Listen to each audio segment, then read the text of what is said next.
Hello student, myself Shashi Bala from government polytechnic Badaun.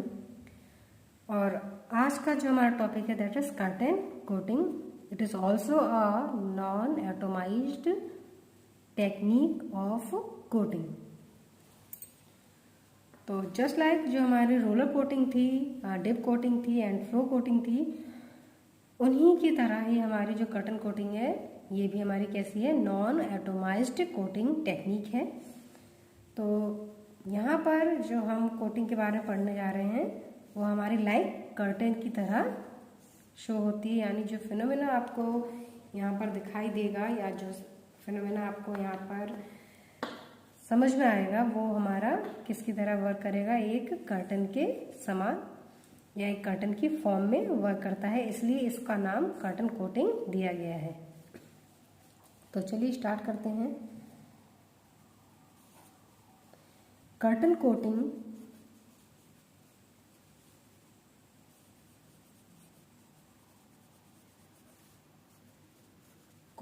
is a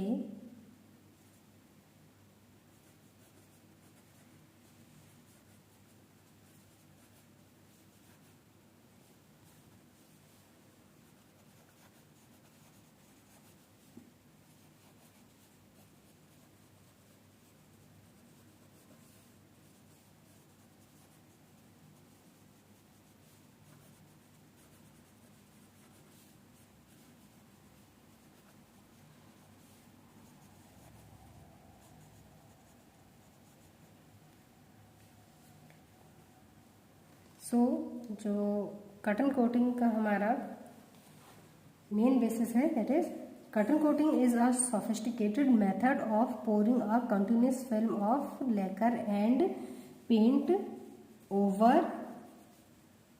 a flat sheets. तो curtain coating हमारा एक sophisticated mean यहाँ पर हम इसे कह सकते हैं कॉम्प्लेक्स मेथड है, काफ़ी जटिल होता है। तो कर्टन कोटिंग एक हमारा कॉम्प्लेक्स मेथड है जिसमें हम पोरिंग करते हैं कंटिन्यूस फिल्म की, या चाहे वो आपका लैकर चाहे पेंट हो, तो लैकर और पेंट की कंटिन्यूस फिल्म को हम फ्लैट शीट के ऊपर पोर करते हैं या फिर डालते हैं। नेक्स्ट जो हमारा पॉइंट है, the sheet are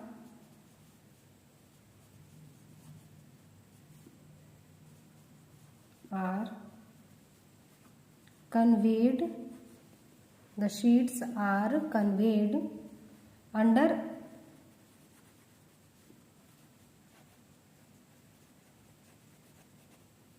a trough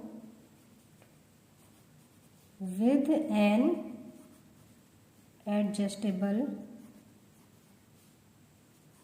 slot। तो जो फ्लैट शीट यहाँ पर यूज की जाती है, यानी कि हमारा क्या है, सबस्ट्रेट है या फिर पार्ट है जिसके ऊपर आपको मटेरियल की कोटिंग करनी है। तो the sheet are conveyed under a trough with an adjustable slot. तो ये जो हमारी शीट जिसके ऊपर आपको पेंट करना है उसे हम कन्वे करते हैं, यानी कि वो हमारा कन्वेयर सिस्टम के द्वारा एक प्लेस से अदर प्लेस तक मूव होती है under a trough with an adjustable slot. और ये शीट जो हमारी कन्वर्ट की जाती है ये ट्रॉ के नीचे कन्वर्ट की जाती है और एक एडजस्टेबल स्लॉट के द्वारा यहाँ पर जो हमारा पेंट है वो कंटिन्यू सबस्ट्रेट या शीट के ऊपर फ्लो करता रहता है। तो ये स्लॉट होता है, ये हमारा क्या होता है, एक बहुत नैरो सा गैप होता है जो हमारा ट्रॉ में बना होता है। तो ट्रॉ के द्वारा जो एक छोटा सा गैप वहां पर बना होता है, तो उस गैप से या उस स्लॉट से हमारा जो पेंट की स्ट्रीम है वो कंटिन्यू क्या होती है, फ्लो होती रहती है ओवर द शीट्स। नेक्स्ट जो हमारा पॉइंट है, the ट्रॉ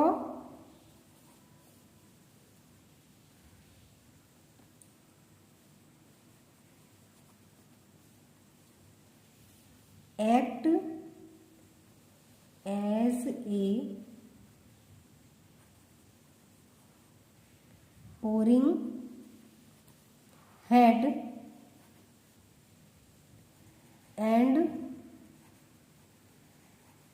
control of the gap regulates the volume of material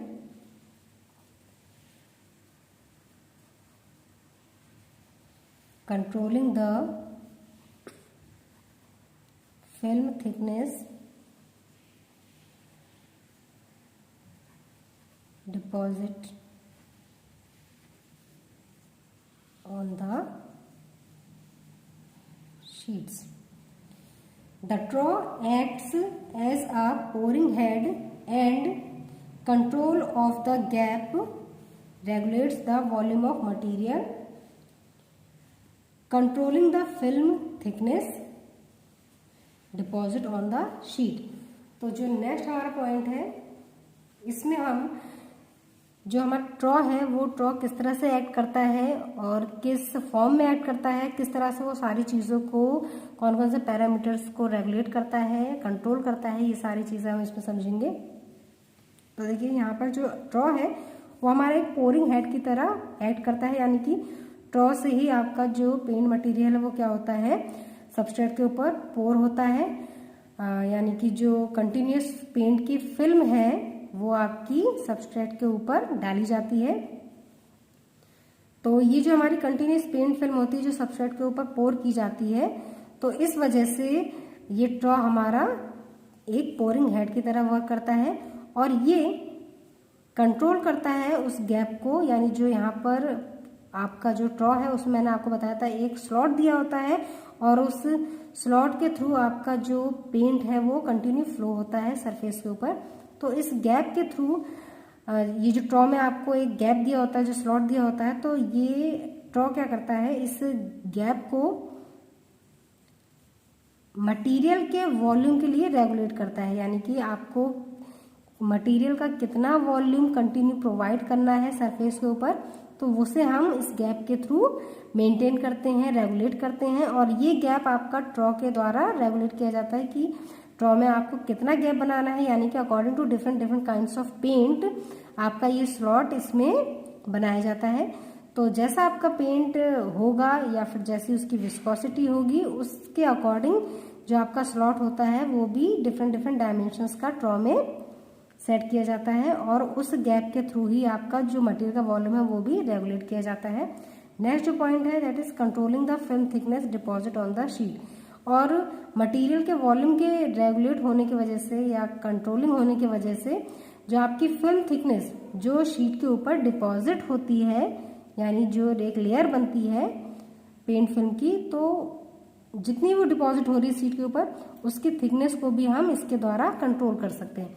तो फिल्म की थिकनेस और मटेरियल के वॉल्यूम इन दोनों को ही हम इस स्लॉट के थ्रू जो आपका ट्रॉ में सिचुएटेड होता है उसके थ्रू हम इन सबको कंट्रोल करते हैं। तो जो कर्टन कोटिंग थी इसे मैंने आपको बताया कि किस तरह से ट्रॉ हमारा वर्क करता है। और ये जो हमारा ट्रॉ होता है इस ट्रॉ के अंडर में ही जो सरफेस पे आपको कोटिंग करनी है वो क्या होती है, कंटिन्यू कन्वे की जाती है। नेक्स्ट हम बात करेंगे इसमें कर्टन कोटिंग हमारी सबसे ज़्यादा एप्लीकेबल कहाँ होती है। तो जो हमारी कर्टन कोटिंग होती है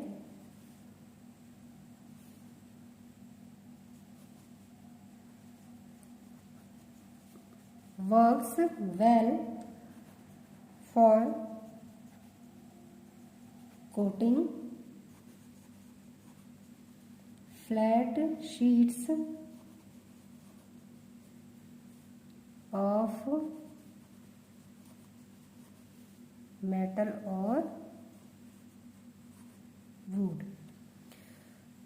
कर्टन कोटिंग हमारी जो मेटल और वुड की जो फ्लैट शीट्स होती हैं उस पर सबसे इफेक्टिवली वर्क करती है, यानी कि ये कोटिंग हमारी मेटल और वुड सबस्ट्रेट के लिए सबसे ज़्यादा यूज की जाती है।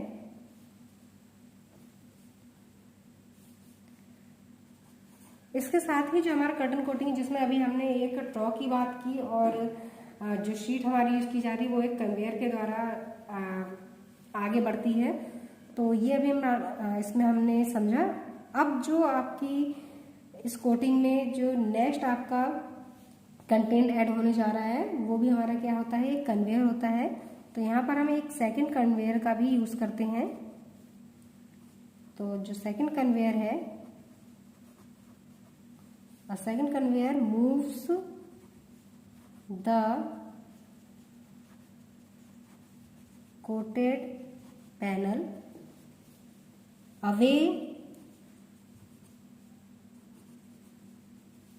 from the gap.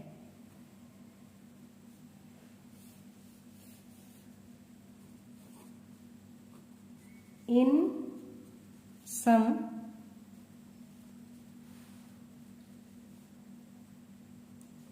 instances,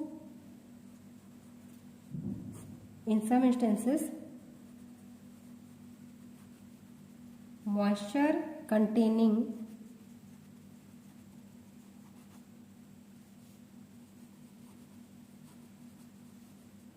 substrate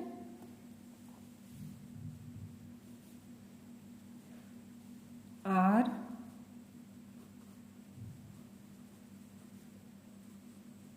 pre-warmed in a tunnel prior to coating। तो यहाँ पर एक और हमारा कन्वेयर यूज किया जाता है जिसे हम सेकंड कन्वेयर कहते हैं। और ये सेकंड कन्वेयर क्या करता है, हमारे जो पैनल हमारा कोट हो चुका होता है, जो सबस्ट्रेट हमारी कोटिंग की गई होती है, उस कोटेड पैनल को उस गैप से दूर करता है। और उस गैप से दूर करने के लिए ये सेकंड कन्वेयर हमारा कंटिन्यू मूव होता रहता है। In some instances moisture containing substrate are pre warmed in a tunnel prior to coating. लेकिन कुछ हमारी ऐसी कंडीशंस आती है, कुछ ऐसे इंस्टेंसेस आते हैं जहां पर जो आपका सबस्ट्रेट कोट करने के लिए यूज किया जा रहा है उसमें हमारा मॉइस्चर कंटेंट होता है। तो उस मॉइस्चर कंटेंट को रिमूव करने के लिए हम सबस्ट्रेट को कोटिंग करने से पहले, प्रायर टू कोटिंग यानी कोटिंग करने से पहले टनल में क्या करते हैं, उसे प्री वार्म कर लेते हैं जिससे उसका ज़्यादा से ज़्यादा मॉइस्चर क्या हो जाए, रिमूव हो जाए। और ये जो हमारा वार्म पैनल यहाँ पर यूज़ किया जाता है, ये वार्म पैनल पेंट और लेकर की कैरेक्टरिस्टिक्स को सेटअप करने में भी बहुत ज़्यादा यूज़फुल होता है। अब जो यहाँ पर सबसे मेन हमारा जो पॉइंट है, तो वो मेन पॉइंट है यानी कि ऐसा जो आप यहाँ पर हम जो बात करने जा रहे हैं वो फैक्टर हमारा इसलिए इम्पोर्टेंट होता है क्योंकि उसके थ्रू ही जो आपकी कर्टन कोटिंग अप्लाई की जा रही है, अगर वो फैक्टर आपका सही से मेंटेन नहीं किया जाएगा, सही से रेगुलेट नहीं किया जाएगा या उसकी कंट्रोलिंग सही से नहीं की जाएगी, तो जो आपका ये कर्टन कोटिंग है ये अच्छी तरह इफेक्टिवली वर्क नहीं करेगा। तो जो मेन यहाँ पर पॉइंट है या जो मेन फैक्टर है वो हमारा क्या है कि हमें यहाँ पर जो स्लॉट आपको दिया होता है, स्लॉट का एडजस्टमेंट करना सबसे ज़्यादा हमारा मेन फैक्टर है। Slot adjustment is the most important part of curtain coating. तो स्लॉट का एडजस्टमेंट करना इस कर्टन कोटिंग का सबसे ज़्यादा इम्पॉर्टेंट पार्ट होता है, क्योंकि अगर आप ये स्लॉट को एडजस्ट नहीं करेंगे तो जो आपका पेंट है कभी कभार आपका ओवरफ्लो या फिर अंडरफ्लो भी हो सकता है। अंडरफ्लो होगा तो आपकी जो कर्टन कोटिंग जो कंटिन्यूस जो पेंट की स्ट्रीम आपकी फ्लो हो रही है वो कभी बहुत ज़्यादा हाईली फ्लो होगी और कभी बहुत ज़्यादा लो में फ्लो होने लग जाएगी। यानी कि कभी कभी क्या होगा, जो कर्टन आपका फॉर्म होगा पेंट की स्ट्रीम के द्वारा वो कभी कभी तो बहुत ज़्यादा हाई अमाउंट में पेंट को फ्लो कर देगा सरफेस के ऊपर, और कभी कभी क्या करेगा पेंट के बहुत कम अमाउंट को सरफेस तक पहुंचाता है। तो इसलिए इस स्लॉट का एडजस्टमेंट हमारा सबसे ज़्यादा ज़रूरी होता है कर्टन कोटिंग में। इसके अलावा जो आपका ये कर्टन कोटिंग होती है, इस कर्टन कोटिंग में स्लॉट को और स्ट्रॉ को क्लीन करना बहुत ज़्यादा ज़रूरी होता है।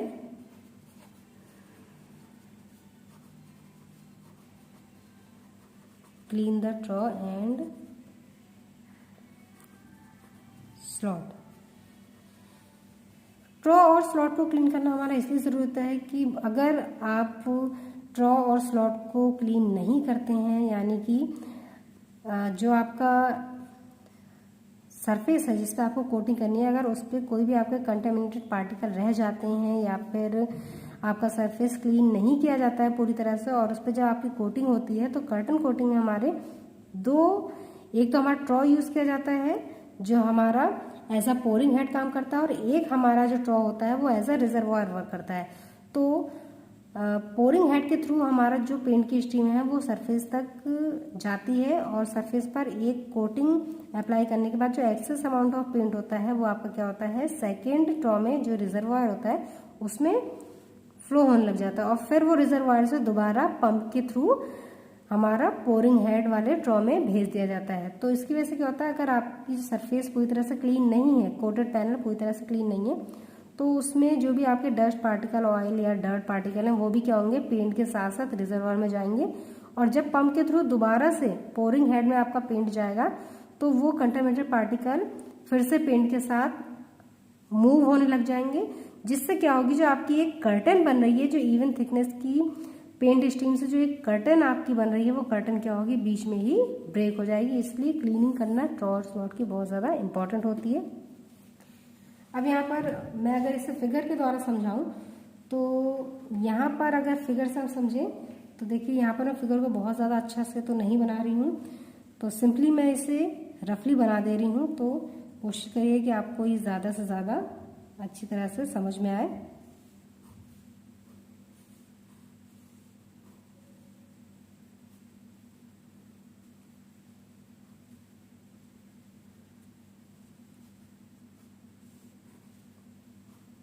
तो मैंने ये एक रफली स्केच ड्रॉ कर दिया है। तो यहाँ पर क्या होता है, हमारा इस तरह से कुछ वर्क होता है। ये हमारा क्या है, एक ड्रॉ है जो as a pouring head work करता है, यानी कि यहाँ पर आपका क्या होगा, पेंट मटेरियल फिल होगा और इस ड्रॉ में एक बहुत छोटा सा क्या होगा, ये कुछ इस तरह से दिखता है, देखिए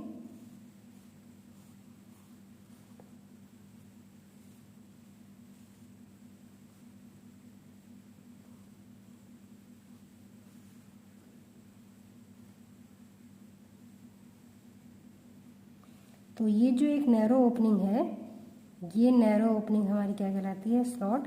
तो यहाँ से आपका क्या होता है, जो पेंट मटेरियल होता है वो इस स्लॉट के थ्रू क्या होता है, सरफेस के ऊपर गिरता है और ये जो पेंट की स्ट्रीम स्लॉट से होती हुई जाती है तो ये एक इवननेस के साथ फ्लो करती है और ये इवननेस से ही आपको ये जो पेंट की स्ट्रीम है वो एक कर्टन के समान दिखाई देती है, इसलिए हम यहाँ पर इसे कर्टन कोटिंग कहते हैं। तो यहाँ पर क्या होता है, स्लॉट के थ्रू आपका जो पेंट मटेरियल है वो आपका कंटिन्यू फ्लो होता जाएगा।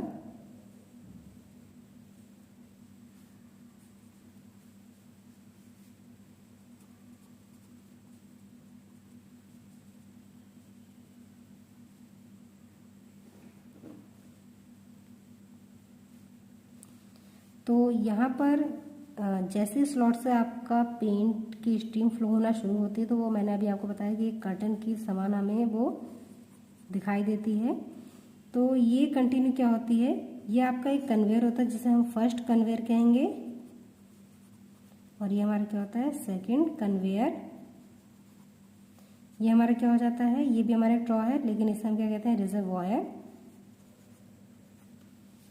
तो यहाँ पर फर्स्ट कन्वेयर से जो आपका मटेरियल या जो पैनल कोट करना है वो क्या होता है, इस कन्वेयर पर सेट कर दिया जाता है और ये दोनों ही कन्वेयर क्या होते हैं, कंटिन्यू रोटेट होते हैं। जैसे आपकी ट्रेडमिल होती है तो ट्रेडमिल की तरह ही ये क्या होते हैं, कंटिन्यू रोटेट होते हैं। तो यहाँ से आपका जब ये कन्वेयर सिस्टम आगे बढ़ता है तो इस पर जो आपका पैनल है वो रखा होता है, अनकोटेड पैनल यहाँ पर सेट होता है। तो ये जब आगे बढ़ता है तो यहाँ से जो ये कर्टन आपका जो फ्लो होता है पेंट का वो क्या होता है, इस सरफेस को कोट करता हुआ जाता है और फिर ये जो आपका कोटेड पैनल, अनकोटेड पैनल जब कोटेड पैनल में कन्वर्ट हो जाता है तो ये सेकंड कन्वेयर पर ट्रांसफ़र हो जाता है और फिर ये यहाँ से आपका मटेरियल बाहर निकाल लिया जाता है। इसी तरह से आपका ये दोनों कन्वेयर क्या होते हैं, ट्रेडमिल की तरह मूव होते रहते हैं। और ये आपकी कंटिन्यूस फिल्म फ्लो होती है पेंट की, तो इसके द्वारा क्या होता है, जितना आपको सरफेस के ऊपर पेंट कोट करना है वो आपके सरफेस पर डिपॉजिट हो जाता है। बाकी आपका पेंट रिजर्वायर में, excess amount of paint reservoir में चला जाता है। फिर यहाँ रिजर्वायर से आपका एक पंप अटैच होता है, उस पंप के थ्रू दोबारा से ये आपका पोरिंग हेड में पेंट चला जाता है। तो इस तरह से हमारी कार्टन कोटिंग वर्क करती है।